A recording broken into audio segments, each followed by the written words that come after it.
Re-bienvenue sur le podcast Autrement. Aujourd'hui, comme tu as vu dans le titre, je vais te jaser de publicité. De publicité sur Meta, principalement. Donc, je ne suis pas une experte en publicité. OK? Donc, je suis pas une experte, c'est pas mon domaine, etc.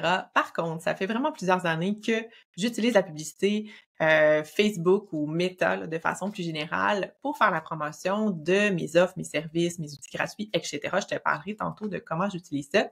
Et j'ai beaucoup de questions de mes clientes par rapport à ça. Il y a des gens qui se demandent est-ce que je suis rendue là? Est-ce que c'est une bonne idée? Est-ce que ça vaut la peine? Quel montant est-ce que je devrais mettre? Etc., etc. Donc, mon but ici aujourd'hui, c'est de te parler de mon expérience à moi en lien avec la publicité Facebook, pourquoi je l'utilise de façon régulière dans mon entreprise, pourquoi il y a des moments où je l'ai moins utilisé, pourquoi il y a des moments où je l'utilise davantage, comment est-ce que je gère tout ça et c'est quoi les impacts en fait pour moi. Donc, voilà, pour cadrer un petit peu cet épisode-là. Donc, de nos jours ou en ce moment, je dirais que c'est de plus en plus difficile, OK, même dans le monde des professionnels de la santé et de la relation d'aide, d'avoir des clients stables, réguliers, d'avoir un horaire plein. OK, ici, petit bémol, c'est pas le cas de tout le monde, mais pour quand même certaines personnes, c'est plus difficile. J'ai des clientes qui me disent « Ah, ben tu sais, mon horaire est pas plein, je pourrais prendre plus de gens, mais j'ai pas tant de demandes que ça. » Ou quand je reçois des demandes, ben souvent les clients sont à la recherche de services de façon générale, donc ils vont faire plusieurs appels. Puis comme il y a beaucoup de personnes qui ont quand même des disponibilités, des places dans leur horaire, ben ça fait en sorte que des fois, ben on n'a pas l'horaire plein. OK? Chose qui était très rare dans notre domaine, dans notre monde avant. Parce que avant, il y avait des listes d'attente un peu partout. Et ben justement, pour avoir des clients, c'était relativement facile. En fait, on affichait notre nom quelque part. C'était soit le bouche à oreille, des fois, c'était vraiment juste des références de d'autres personnes qui nous consultaient. Des fois, on affichait ça comme sur Google Business, là, un compte Google ou quelque chose comme ça.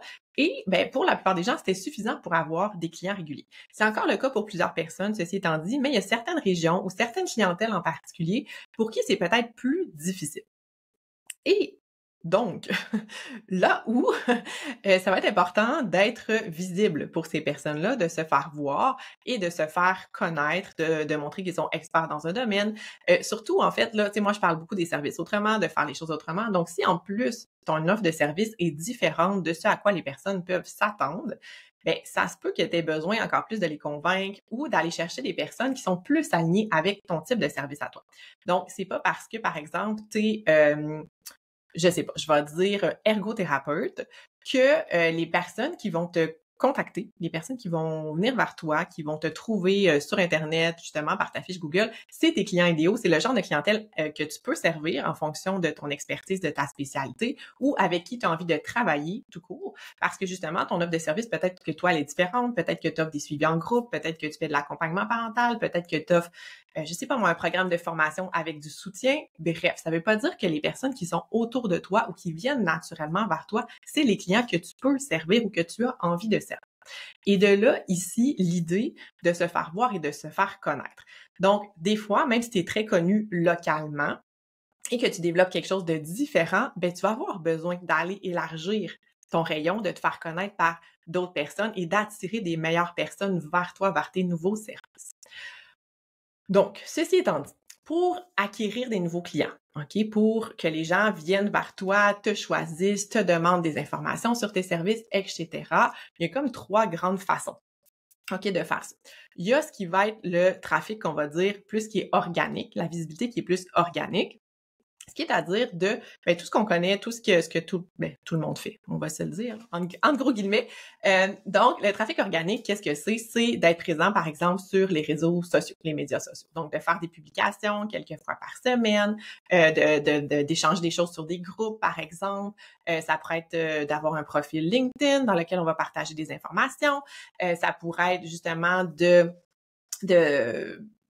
ça peut être tout ce qui est encore là pas numérique, là, dans le sens ça pourrait être des pamphlets, des dépliants qu'on va laisser dans certaines cliniques, etc. Fait que toute la visibilité, en fait, qui est organique dans le sens où on va pas payer pour faire ça. On va faire des actions, ça va nous demander du temps, des efforts, de l'énergie. On va se mettre un peu partout, mais ça sera pas quelque chose pour lequel on va payer.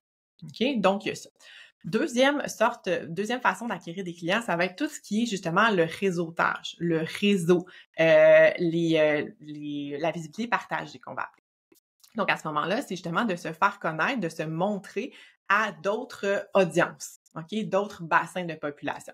Donc, par exemple, si justement, quand on participe à des podcasts, ben si moi je participe au podcast d'une autre personne, par exemple, je vais dire une psychoéducatrice, ben moi, c'est un partage de visibilité. Donc, moi, je vais me faire voir partout son réseau. Puis, dans le même ordre d'idée, ben probablement que moi, je vais partager que j'ai été sur son podcast. Donc, moi, je vais lui faire une visibilité dans mon réseau à moi. OK? Donc, il y a tout ça, la visibilité comme ça partagée, quand on a des projets collectifs, quand on travaille sur des conférences où il y a plusieurs personnes, puis on est mis en évidence, par exemple, dans la liste des présentateurs. Donc ça peut être une sorte de visibilité qui est plus partagée. Ça peut être d'écrire un article de blog sur le blog d'une autre personne, en lien avec notre spécialité à nous, etc. Donc ça, c'est une façon aussi qui coûte rien la plupart du temps. Sauf des fois dans les participations de colocs ou tout ça, mais bref, normalement, ça coûte pas grand-chose. On est là, on montre notre expertise, on partage nos connaissances et les gens peuvent après ça venir nous retrouver dans notre univers, vont pouvoir faire partie de notre univers. Donc ça, puis il y a la publicité qu'on va dire, pas la publicité, la visibilité qui est payante. Okay? Et là, c'est tout ce qui est la publicité, justement. Fait que là, ça peut être différents types de publicité. Là, aujourd'hui, je vais vous parler vraiment de la publicité sur Meta, principalement, parce que c'est celle que je connais et que j'utilise. Mais ça pourrait être aussi de payer pour avoir ta carte d'affaires dans l'agenda des professeurs de l'école. Okay? Genre d'affaires comme ça. Chose que je faisais dans le passé, soit de temps passant, et que je ne fais plus. Mais ça pourrait être une pancarte sur l'autoroute, c'est de la publicité payante. Okay? Toutes les formes de publicité comme ça qu'on doit investir pour être vu, pour avoir l'attention des gens. Donc, ça pourrait être justement la publicité Meta. LinkedIn fait la publicité aussi. Il y a de la publicité partout maintenant, là, Pinterest, TikTok, etc. Donc, moi, puis les Google... sur Google aussi, on pourrait avoir des mots-clés. Bref, moi, je me concentre sur Meta parce que c'est ce que je connais, en fait, ce que j'ai développé. Donc, voilà. Fait que tout ça. Fait qu'en fait, là, ce qu'on sait, c'est que maintenant, c'est plus difficile de se faire connaître de manière organique. OK? Donc, c'est plus difficile parce qu'il y a plus de monde, il y a plus de contenu, l'attention des gens est limitée, etc., etc. Donc, je rentrerai pas dans tous ces détails-là, mais pour être vu, pour que tu fasses une publication puis qu'elle soit vue par des personnes qui sont en dehors de ton réseau, c'est beaucoup plus difficile que ce l'était auparavant. Et ça, même quand moi, j'ai commencé, il y a pas si longtemps, il y a quand même juste à peu près 4 ans à être visible et présente en ligne, c'est déjà plus difficile aujourd'hui. Les nombres de vues baissent, surtout ces temps-ci. Bref, il y a quelque chose qui se passe par rapport à ça. Fait que ça demande quand même beaucoup de temps, beaucoup d'investissement hein, pour ceux qui publient des choses sur les réseaux sociaux ou même là de toute autre forme. Là, si on fait un dépliant, un pamphlet, puis qu'on va le distribuer nous-mêmes dans des cliniques, ça demande quand même beaucoup de temps, beaucoup d'énergie de faire ça. Alors que l'idée de la publicité, c'est de faire quelque chose, je vais dire une fois, là, c'est pas si simple que ça, mais par exemple de faire une publication une fois et après ça de payer pour qu'elle soit diffusée aux personnes.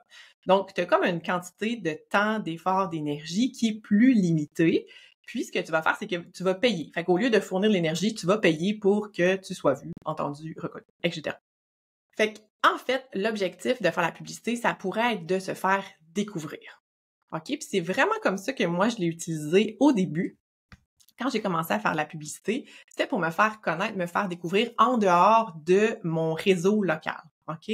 Donc, à l'époque, j'étais propriétaire de la clinique d'orthophonie dans ma région. Donc, il y avait déjà beaucoup de gens qui venaient vers nous. OK? On avait beaucoup de demandes, mais les gens qui venaient vers nous, ils voulaient pas nécessairement les services nouveaux que moi, j'offrais. OK? Donc là, je voulais aller chercher d'autres personnes. Je voulais aussi faire de la formation, par exemple, dans les milieux de garde. Dans mes milieux de garde locaux, oui, j'étais connue, mais c'était quand même un bassin qui était assez limité. Donc, moi, je voulais aller viser tous les milieux de garde, là, à la grandeur du Québec, à la limite, parce que j'étais en ligne. Donc, tout ça. Fait que j'ai commencé à faire de la publicité dans ce sens-là. Puis mon objectif, c'était beaucoup de me faire connaître. OK? Et donc, si tu veux te faire connaître, ce que tu peux faire ou ce que tu peux mettre de l'avant, c'est pas nécessairement ton service ou ton produit. OK? Tu peux mettre de l'avant plus quelque chose pour attirer l'attention, pour montrer ton expertise, pour montrer que, hey, toi, tu connais ça, ce domaine-là, puis oui, t'es pertinent, utile. L'information que tu partages va être utile et pertinente pour les personnes qui te regardent. Donc, voilà. Fait que ce que tu veux avoir, dans le fond, il y a comme deux types de publicité, je dirais, que moi, j'utilise. Il y a cette publicité-là qui est en mode, dans le fond, visibilité, notoriété. Fait que faire voir que je suis une experte dans mon domaine, faire voir que je suis compétente, faire voir que j'ai des solutions pour X, Y problème c'est ça, fait que me faire voir, reconnaître comme experte. Puis pour cette partie-là, ce que je vais faire, ce que je vais mettre l'avant, sur quoi je vais mettre mon budget publicitaire, ça va être vraiment des choses comme des outils. OK, concrètement, des outils que les personnes peuvent utiliser. Donc, exemple, quelques exemples, j'ai fait un quiz sur les interactions par enfant. J'ai fait un outil de dépistage pour identifier les difficultés langagières, par exemple pour les éducatrices spécialisées ou les éducatrices. J'ai fait aussi un outil d'observation pour les parents pour voir si leur enfant avait des défis ou pas en fonction de ce qui est attendu. J'ai fait un outil qui permettait de découvrir une stratégie efficace pour la lecture-écriture en fonction des défis des enfants. OK? Tout ça. Fait que tous ces outils-là. Fait que ça, c'est des choses pour lesquelles j'ai mis des budgets publicitaires dans le passé et que j'en mets encore. Et sinon, tout ce qui est des événements ponctuels qui sont gratuits ou à très petit coût, je dirais. Habituellement, dans mon cas, c'est des événements qui sont gratuits. Mais de dire, OK, parfait, je vais faire un webinaire gratuit sur les impacts du trouble de langage dans la vie des enfants, qui est quelque chose comme ça. Sinon, j'ai fait des webinaires ou des ateliers, en fait, des webinaires ateliers pour dire aux éducatrices comment est-ce qu'ils peuvent annoncer aux parents que les enfants ont des défis langagiers. Comment est-ce qu'on fait ça pour que ça passe bien, pour que les parents soient ouverts, réceptifs, qu'on ait des bonnes informations, que notre dépistage soit clair, concret et pertinent. OK? Donc, ce genre d'événement-là. Fait que ça, je fais ça depuis quand même un grand bout de temps. Fait que l'idée de ça, c'est vraiment de me faire découvrir, de me faire voir. Puis c'est souvent des choses qui sont partagées beaucoup. Hein, quand je fais des publicités sur des outils ou des événements comme ça, il y a des personnes qui vont le partager. Donc ça, c'est comme une extension de la publicité. Fait qu'il y a des gens qui disent « Hey, je vois cette publicité-là, ça a l'air vraiment cool, je vais le partager dans mon réseau. » Alors moi, je paye juste pour la première personne qui a vu ma publicité et pas pour toutes les autres, ce qui est vraiment chouette. Donc pour les trucs qui sont gratuits, ça fonctionne quand même bien. En tout cas, dans mon monde à moi, ça fonctionne très bien. Ça, sinon, des fois, j'ai déjà mis de la publicité sur des articles de blog, des épisodes de podcast, des choses comme ça que je voulais mettre de l'avant. Et mon objectif derrière ça, c'est toujours qu'après ça, j'offre une solution éventuellement qui est payante. Donc, si je mets de l'avant un article de blog sur la production des premiers mots, c'est un article très complet, très pertinent, qui est très recherché, et facilement, en fait, qui est comme dans les premiers résultats sur Google. Donc, c'est un article qui est très bien positionné en termes de SEO, etc. Si je veux donner encore plus de visibilité, là, je peux mettre un budget publicitaire, je peux faire une publication pour parler de ça, mettre le lien vers mon article, amener juste les gens à lire mon article. OK? Fait que là, ici, mon objectif, c'est juste, hey, t'as des défis par rapport à ça, voici des solutions pour t'aider. Puis, à la fin de mon article, à ce moment-là, oui, là, je présente une solution qui est peut-être plus complète si les inquiétudes sont fondées, si tu as déjà tout mis ça en place puis ça fonctionne pas, voici l'étape suivante, là, je peux t'aider. OK? Fait que voyez un petit peu le principe. Fait que ça, c'est une des premières parties.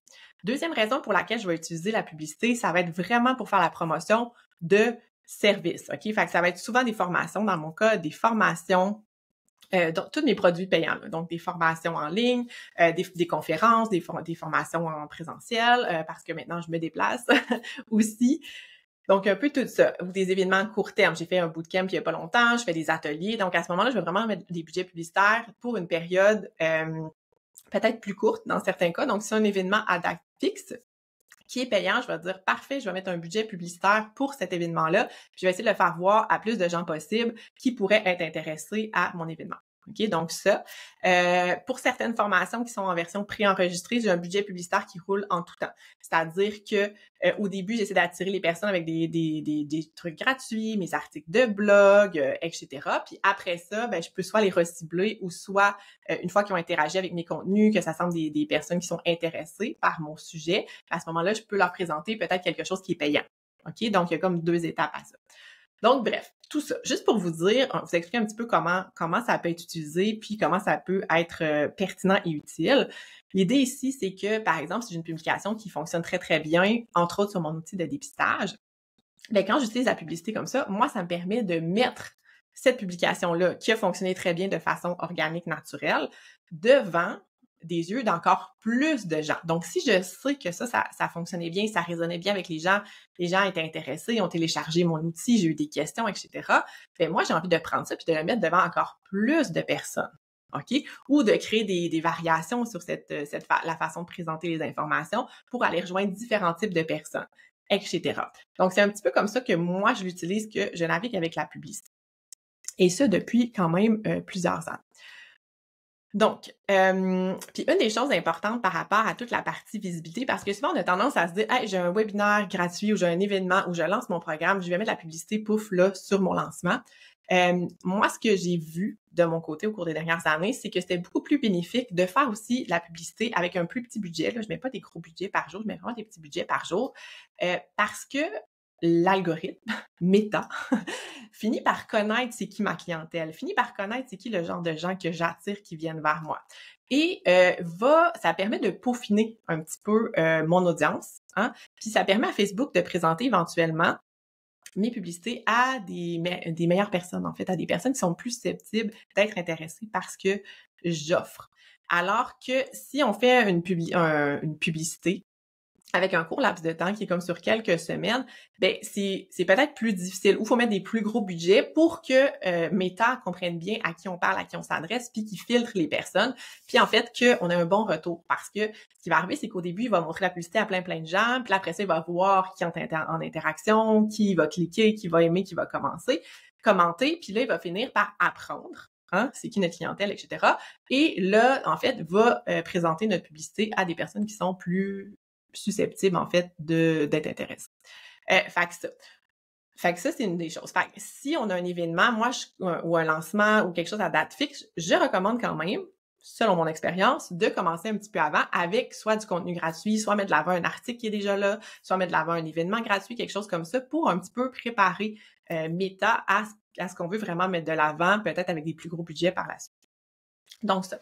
Deuxième chose hyper importante à garder en tête, c'est que oui, il y a tout ce qui est la technique en arrière. Tu sais, moi, j'ai suivi une grosse formation de plusieurs heures sur la publicité Facebook. Il y a de ça peut-être 3 ans, quelque chose comme ça. Parce que je vais être en mesure de bien comprendre, de bien segmenter mon audience, de tout faire les bonnes étapes, etc. Ceci étant dit, OK, l'interface de Facebook pour faire de la publicité fait quand même une bonne job par lui-même, OK? Fait qu'on n'a pas besoin d'avoir tant de connaissances, OK, pour commencer à faire de la publicité Facebook. Oui, il y a des subtilités, oui, il y a des détails, il y a des façons de faire qui sont peut-être plus efficaces, etc., mais reste que cette partie-là, elle peut être relativement gérée facilement en suivant les étapes et les recommandations, OK? Mais ce qui va être très important, c'est aussi les créatifs qu'on appelle, les titres, le texte qu'on va mettre. C'est hyper important. Donc, si moi, je m'adresse à plusieurs clientèles. Si ma publicité s'adresse aux parents, il faut que ça soit très clair que je m'adresse aux parents. Si je m'adresse aux parents de jeunes enfants qui parlent pas, il faut que ça soit très clair dans mon visuel, dans ma première ligne en haut, etc. Fait qu'il y a toute la partie visuelle, créative qu'on va appeler. Fait que les images qu'on va utiliser, les vidéos qu'on va utiliser, si on utilise des vidéos, le texte qu'on va mettre, le titre, la phrase d'accroche qui apparaît, c'est quoi l'appel à l'action. Fait que tout ça est aussi hyper important. Puis ça, ben c'est quelque chose aussi qu'on peut apprendre hein, si on suit une formation sur le sujet ou tout ça, ou qu'on utilise déjà, entre autres, dans nos quand on va faire des publications, si vous créez du contenu, vous avez déjà une base par rapport à ça. Mais moi, ce que je vous dirais, ce qui m'aide vraiment beaucoup, c'est d'aller un petit peu espionner les publicités des personnes que j'aime, que je suis, que je trouve qui sont pertinentes puis qui m'accrochent. Puis de voir, OK, comment ça a l'air de quoi le visuel? Qu'est-ce qu'ils ont mis de l'avant? Est-ce qu'il y a beaucoup de mots? Est-ce qu'il y a juste une petite quantité de mots? Comment ils organisent? Y a-tu la face de la personne? Ou c'est vraiment plus le persona type, le client idéal qui est là sur l'image? Comment est-ce qu'ils font? Fait que allez voir, regardez les publicités qui passent. On en voit tellement. Regardez les publicités qui passent. Regardez qu'est-ce qui vous parle, qu'est-ce qui vous parle pas. Moi, des fois, je prends des screenshots pour me souvenir de ça. Hey, ça, c'était cool. Hey, ça, j'aime ça comme façon de faire. Hey, ils avaient mis comme quelque chose de la couleur en arrière. Ça faisait ressortir le mot. J'aimerais ça réutiliser ça. Fait que je vais beaucoup m'inspirer des choses que je vois aussi autour. Et il faut faire des essais. Hyper important. On doit faire des tests. On doit voir qu'est-ce qui fonctionne bien avec notre audience, notre clientèle à nous. Et donc, on peut faire maintenant plusieurs versions de texte. Vous pourriez avoir 5 images différentes, 5 visuels différentes. Lancer tout ça en même temps puis voir qu'est-ce qui fonctionne le mieux, qu'est-ce qui attire plus l'attention, qu'est-ce qui a plus de clics, etc. Puis de toute façon, justement, l'algorithme est intelligent. Il va déjà pousser, mettre de l'avant ceux qui fonctionnent le mieux. Fait qu'on essaie plein de choses, on varie, on fait des tests, puis on voit. Et donc, pour faire des tests, troisième chose hyper importante, de suivre ses chiffres. OK? On peut pas juste lancer ça dans l'univers avec un budget puis espérer que tout se passe bien. Il faut suivre ces chiffres, ces statistiques, ces résultats. Puis encore une fois, ça peut prendre du temps avant que nos chiffres nous parlent. Tu sais, au début, Facebook, comme je dis, si on fait plusieurs tests, il va lancer tout en même temps. Fait que là, ça va être difficile de voir laquelle va mieux performer, entre guillemets, laquelle va fonctionner le mieux. Et si on suit nos chiffres, on regarde, on analyse, OK, ça fonctionne bien. OK, qu'est-ce que j'ai fait dans ce visuel-là? Ah, mettons, quand il y a mon visage, ça fonctionne mieux. Ou, mettons, par exemple, quand c'est un enfant, je parle à des éducatrices, là, tu vois, c'est une image d'éducatrice avec un groupe d'enfants. Ils se sentent peut-être plus interpellés par ce type d'image-là. Mes publicités foncées, là, que le fond est mauve, ça semble mieux fonctionner que les autres. Je vais essayer de faire des mauves pour la prochaine fois. Fait que juste de jouer avec ça, d'être créatif, de faire des essais, puis de voir comment ça fonctionne. Donc ça serait un autre point dont je voudrais vous parler. Puis pour tout ce qui est les textes aussi, comment le faire? Vous pouvez aussi demander de l'aide à l'intelligence artificielle. Tu sais, GPT, il y a des connaissances, vous pouvez lui donner un rôle. Hein? Tu es un expert en publicité Facebook.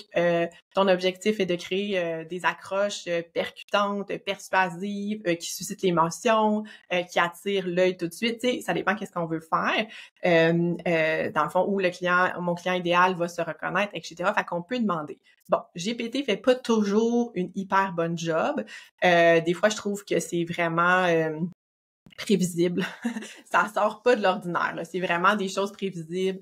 Fait que je vais toujours aller retravailler. Mais si, par exemple, on lui demande 50 idées d'accroche pour cet outil-là ou cette formation-là, bien, probablement que là-dedans, il y a des choses qui vont nous parler, il y a des choses qu'on n'aurait pas pensé, puis on se fait « Ah ouais, ce mot-là, ça peut être cool. Ah, mais j'aime mieux cette formulation-là. Ah, ça, c'est peut-être trop long, j'irai à quelque chose de plus court. » Puis là, soit on lui donne on lui dit ce qu'on aime pas. Moi, souvent, je lui dis « OK, j'aime ce mot-là, mais j'aime mieux cette formulation-là. Peux-tu me reproposer 10 idées qui mélangent tout ça? » Fait que je vais vraiment lui demander, je vais adapter, je vais modifier. Quand je sors le texte, après ça, je vais aller peaufiner, je vais aller voir un petit peu c'est ça, qu'est-ce qui est sorti? Je vais aller voir peut-être des structures d'anciennes publicités de personnes que je suis, que j'aime la façon de faire le texte. Je vais faire des versions courtes, des versions longues. Je vais essayer de faire des petits points pour que ça soit plus clair. Bref, je varie, j'essaie, je joue avec ça et j'analyse. J'observe, j'analyse pour les prochaines fois. Puis si jamais c'est possible pour vous, une petite formation de base pour débuter en publicité, ça fait jamais tard. Donc, il y a l'agence Antilope qui fait ça, donc Charles Davignon et son équipe. Moi, d'ailleurs, c'est la formation de Charles que j'ai suivie à l'époque, mais c'est avant qu'il crée les petites mini-formations qu'il offre maintenant. Donc, c'est une grosse formation de vraiment plusieurs heures parce que les autres n'étaient pas disponibles dans le temps. Et je suis très satisfaite d'avoir fait cette formation-là. Mais bref, maintenant, justement, ils ont fait des formations pour les gens qui débutent. Fait que ça peut être un événement gratuit. Justement, ça peut être un webinaire, ça peut être un petit produit. Bref, ils ont comme plein de choses. Fait que c'est une bonne référence. Ils sont super pertinents aussi dans leur contenu. Ils ont aussi plein de contenus gratuits. Donc, l'agence Antilope, je vais mettre le lien dans la description, mais c'est vraiment une belle façon de commencer en publicité si jamais vous en avez jamais fait. Donc voilà, fait que publicité Facebook, est-ce que c'est une bonne idée ou pas une bonne idée? Selon moi, aujourd'hui, c'est une bonne idée. Faut juste voir justement sur quoi on met notre publicité. Il faut avoir un plan de match, il faut essayer d'attirer l'attention en montrant notre expertise. C'est vraiment ça. Se mettre devant des gens qui n'auraient pas tombé sur nous comme ça par hasard, qui font pas partie de nos réseaux, qu'on peut pas aller chercher peut-être avec le réseau d'une autre personne de façon plus organique, plus gratuite. Fait que se mettre devant les yeux de ces personnes-là, montrer notre expertise, montrer nos couleurs, notre personnalité, notre approche qui est différente. Donc, ça peut être sur quelque chose au début qui est gratuit, qui est juste un article, qui est juste un épisode de podcast, juste se faire voir par plus de personnes. Puis, à la limite, après ça, là, quand on a un événement, quand on a un lancement, quand on veut mettre la promotion sur un service peut-être ou sur une formation, quelque chose comme ça, bien là, à ce moment-là, on a déjà entraîné, je vais dire ça, Meta à c'est qui notre clientèle, on est qui nous comme experts, à qui est-ce que je présente les choses, puis il y a beaucoup plus de chances après ça que ça fonctionne quand on va être rendu à faire la promotion de quelque chose qui est plus payant. Donc voilà, ça c'est ma façon à moi d'utiliser la publicité et ça fonctionne relativement bien en date d'aujourd'hui à laquelle j'enregistre cet épisode-là. Donc voilà, fait que si vous avez des questions, des commentaires par rapport à ça, n'hésitez pas à m'écrire. Si vous pensez que ça peut être pertinent pour d'autres personnes, n'hésitez pas à partager cet épisode-là aussi sur vos différents réseaux. Sur ce, je vous souhaite une très belle semaine et je vous dis à la semaine prochaine.